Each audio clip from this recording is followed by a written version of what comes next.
Look, for me, I have a general thesis on this, and which is that I'm never a fan of when a broadcaster does an equity deal with a rights owner. I just think that when you start to do that, you just take some of the edge off your competitive market tension for media rights sales. So particularly for the top players that have a legitimate media rights marketplace, which these days is less and less, but particularly for the NFL, the risk when you start to get in bed with any one particular partner means that there might be not a complete stop, but a minimization of interest in working together with the NFL if there's more and more insights to be shared with the respective competitors. So, for example, you think about NBC and all the different channels by going to bed with ESPN. Would that make them 5 or 10% less interested in paying the premiums for media rights if they don't think there's a longer term relationship to build with NFL or the ESPN? ESPN's always going to get the first look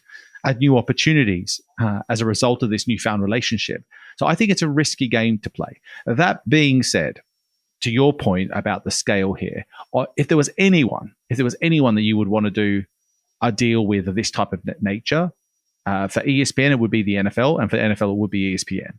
So out of any example I can think of, this is the best type of marriage, particularly given the NFL has made it clear they don't want to continue to invest in creating the breadth of content they've been doing and distribution and production of the NFL network and alike.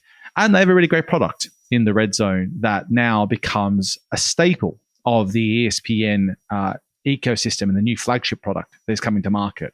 It gives us something really tangible to get excited about and not just be an aggregation of ESPN's rights across ESPN's main channels and ESPN Plus, but now they have a really brand new, exciting, shiny asset to add to the mix. And that's going to be really compelling for them to be able to market to new customers when they launch their flagship product soon. So I think it's a smart move by ESPN. 10% is a lot, if that is true, of the ESPN business, because, and what isn't clear is it says there's a multi-million-dollar agreement, but what we don't see is how much of that's cash, if any, how much of it's just equity.